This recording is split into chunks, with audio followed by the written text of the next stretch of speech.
شاوي لبض حلبان بنان كان لقي لبض حلبان لبض حلبان الكعسة وزير محمد أمين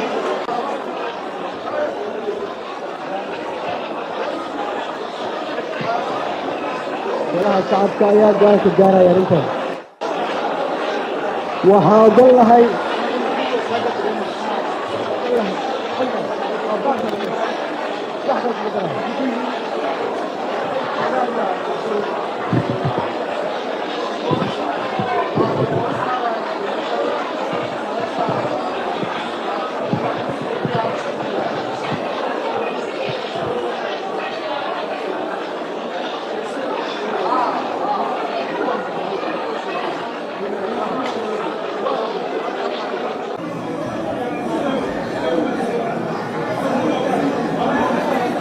فريسة قدق واسينا وهلنا فريسة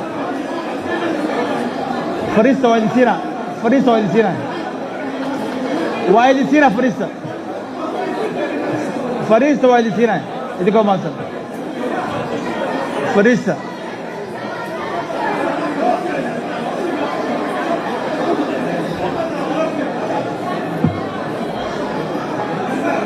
بسم الله الرحمن الرحيم horta marka ugu horeyso aan isdhegaysano xildhibaanada dhowr xildhibaan aan sii doona bonta for fariista hala fariiso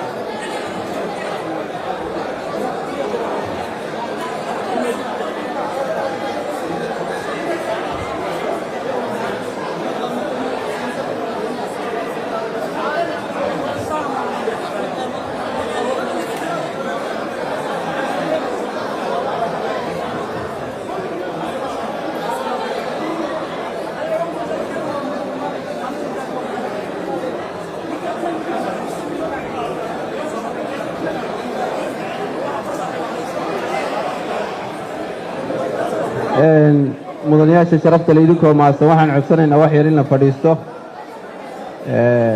arrintan wasiirada wasaaradaha iyo labada guddiba way iska ogyihiin iyaga ayaana si fiican isuga soo fahmi doona marka fadlan waxaan codsanaynaa inaad fadhiisataan idinkoo maadsan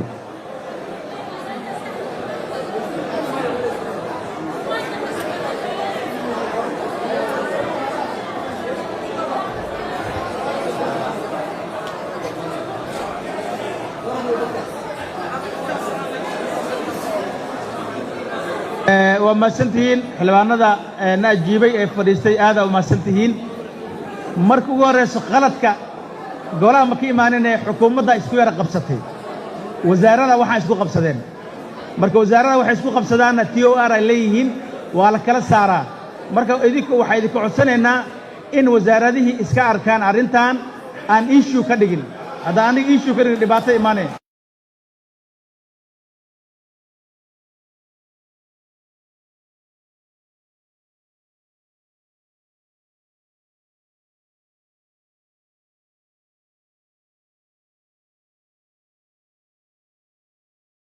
الرحمن الرحيم لباتن iyo dhowr xildhibaan oo Soomaaliyeed baa waxay keeneen in laga hadlo rabshadaha ka socda gobolka Awdal ee meeydiya dhaawacba yaalo waxaan u geynay kusimaha madaxweynaha ayaa loo geeyay wuxuu la soo hadlay gudoomiyaha daadahaynayo golaha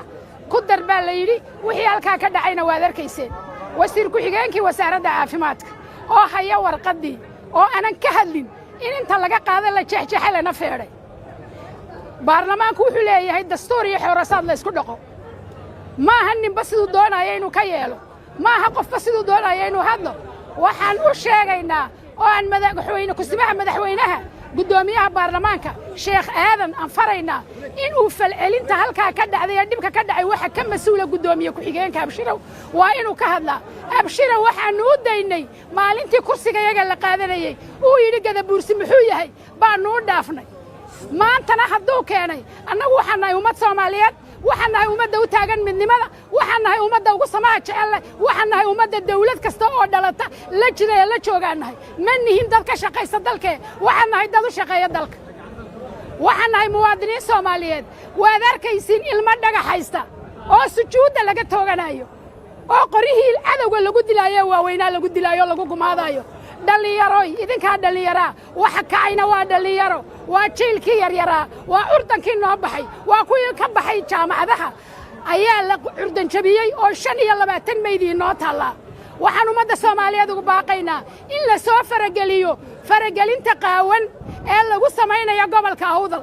ee ay ku samaynayaan quwada isku sheegaya quwadina yihiin laakiin Ilaahay baa quwad leh oo qaadira waxaan hoos taaganahay calanka jamhuuriyadda federaalka Soomaaliya waxaan magan u nahay dhammaan ummadda Soomaaliyeed ee ku hadla afka Soomaaliyeed ee daafaha calanka degan waxaan message halkaan u marinayaa dhammaan dadka ka soo jeeda gobolka Awdal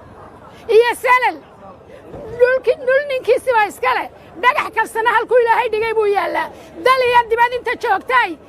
waa inaad arrintiin iyo shucuurtiina muujisaan waa inaad Soomaali weyn tustaan xaq darrada gobolka Awdal ka socota waa gartay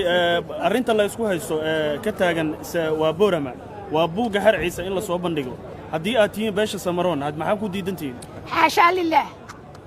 annagu ma diidanin buug harciisa yaan afka la isku kaaya galinin inaan yaabtigi baan nahay dad isdhalay baan nahay isku dagaan baan nahay meel baan wada degnaa annagu ma diidanin xeerkooga iyo waxooga laakiin baa meesha ku jirta dad raba dadka isdhalay inay iskumaadaan ayaa weerarka naguma wadaan beesha Ciise namana soo weerarin waxana weeraraya dadkii isku kaaya dirayay ee dabka isku kaaya hurinay oo ku aadan deegaanada Awdal ee ka tirsan Somaliland oo shalay shaqaaqa ka dhacday dad muwaadiniin ay ku dhinteen waxaan u rajaynaynaa dadkaas dhintay inuu Ilaahay u naxariisto inta xanuunsan inuu Ilaahay u boogadhayo dadka mas'uuliyiinta ah ee ku baaqaya inuu dhiigu sii socdo ama dadku qoriyo qaataan waxaan leenahay shacabka meeshaas degan waxba idiima tarayaan way idin lugoynayaan qof kasta oo maanta geeriyooday wuxuu ka geeriyooday ehelkiisana xanuunka dareemi kara marka waxaan leenahay dhalinyarada reer Awdal istajiya dawladda Soomaaliland waxaan u soo jeedinaynaa inay xal degdeg ah ka gaaraan colaadda meesha ka taagan dadka Soomaaliyeed ee ama jooga koonfurta Soomaaliya ee diraya baaqa colaadeed waxaan u soo jeedinaynaa inay ka waantoobaan ayna dadka walaalaha ah ee masaakiinta ah ee shacabka ah iyo dawladooda aana isku dirin waa mahadsantii dadka koonfurta Soomaaliya jooga oo dadka isku diray waayo waxa kamida xildhibaano ka soo jeeda deegaanada Somaliland oo colaadda sii hurinayay oo miidiyaha u marinayay in dadku hubka qaataan waa mahadsantii